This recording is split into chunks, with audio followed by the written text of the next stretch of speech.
everyone, it's Alexis with Project Management Made Simple. In this video, I'm going to give you all some tips, some guidance on how to resolve project issues. So the first thing is to understand the issue.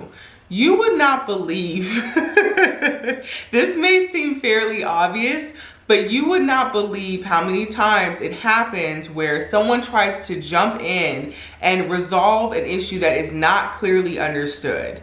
So a common issue that I see across teams is scope creep.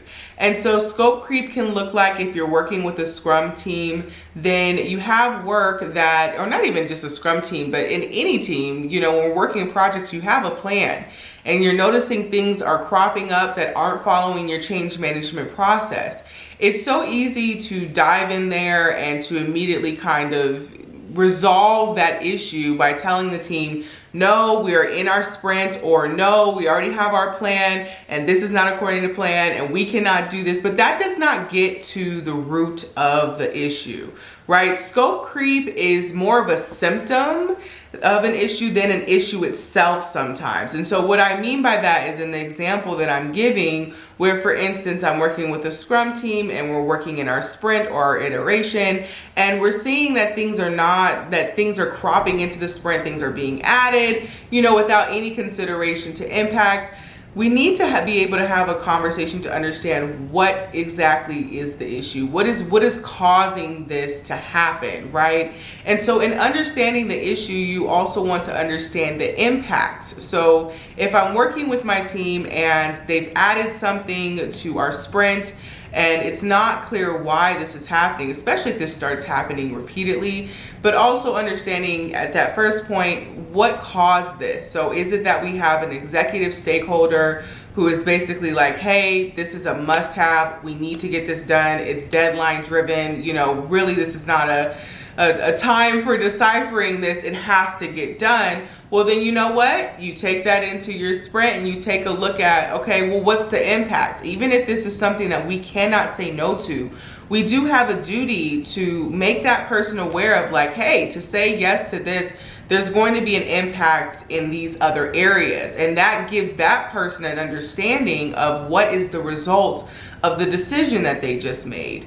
So having an understanding of what the issue is as well as the impact. You'll also want to, and I was kind of alluding to this, is see if this is something that's a one-off or it's a pattern. So going with the example I have, where we have an executive stakeholder that says, hey, it doesn't matter if you're in sprint, it doesn't matter if this is, you know, has been planned for, we need to get this done, and giving them the impact of that is to also see if this is a pattern. So if we consistently have this where an executive stakeholder who every sprint has these requirements on the team and things that needs to get done, well, then we need to go a step further and, you know, have a better understanding of where this is coming from and what's driving this. And is there a way that we can have this to be in more of a predictable fashion, right? So having an understanding if this is a pattern. If it's not a pattern, it's a one-off. One-offs happen, right? And so when it comes to being able to track these things to see if it's a pattern or not, the next thing would be to document this item, document this issue in your RAID log or whatever you're using to track issues.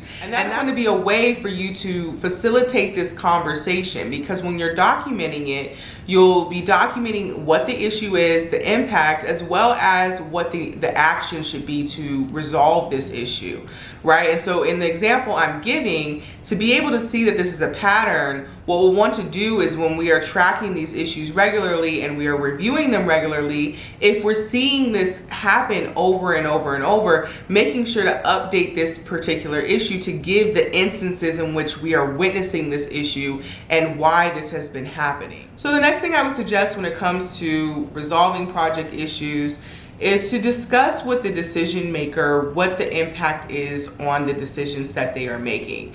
Particularly when we're noticing a pattern, the decision maker should have a good understanding of what are the impacts to them. In this case, this is an executive stakeholder who is consistently deciding to override the team's plan with, other things that they have to have done, it is paramount that this executive stakeholder also understands what the impact is of that, so that they can make better, hopefully make, a different or more supportive decision in terms of what the team needs to be working on. And so really, when we're discussing with the decision maker, what we're also doing is working towards the root of the problem.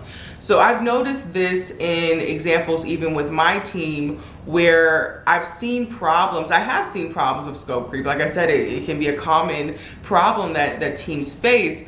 And what I noticed is whenever I would talk to those individuals who were kind of bringing things into the sprint and maybe not assessing what the impact was, I was only getting to the surface. It wasn't until I asked them the question of who gave you that guidance, right? Like, or who said, hey, yes, let's do this. And once I started asking that question, I could talk to the person who was actually causing these things, causing the scope creep to happen. And so from there, I was able to really get to the root of the issue, and also to allow that to take away some of that pressure that happens with this on that individual. Oftentimes individuals are working from where their manager, on the direction of what their manager says. And so if we're working in a team and I as a project manager am, kind of having this conversation with them without speaking with the decision maker, well, then I'm only going to see this issue keep coming up, because ultimately, teams are going to do what their manager says that they need to do, right? So speaking to the decision maker helps you get to the root of the issue, and it helps the decision maker have an understanding of the impact of the decisions that they're making. And finally, escalate if necessary. If you've done all these things and you've exhausted all your options of what you can do as a project manager or whoever is, tracking and ensuring the resolution of these issues, then you need to escalate it. Having an escalation point is paramount for any project. Ideally, you will have defined this as a part of your, way of managing risks and issues. But if you haven't, then this is a great opportunity to do that, right? Whether it's, again, speaking to the decision maker, or it's, speaking to some other group of stakeholders who can help to resolve the issue. We want to look at this through the lens of, here's an issue, and who are the individuals or the team members who can help resolve the issue. And so if we've done everything in our power that we can, then we have the issue documented in our RAID log. Escalate it and ensure that it gets resolved. This is a video giving you all some tips for resolving project issues. If you found it helpful, please do give this video a thumbs up. Also, feel free to leave any questions below in the comments, and I will talk to you all in my next video.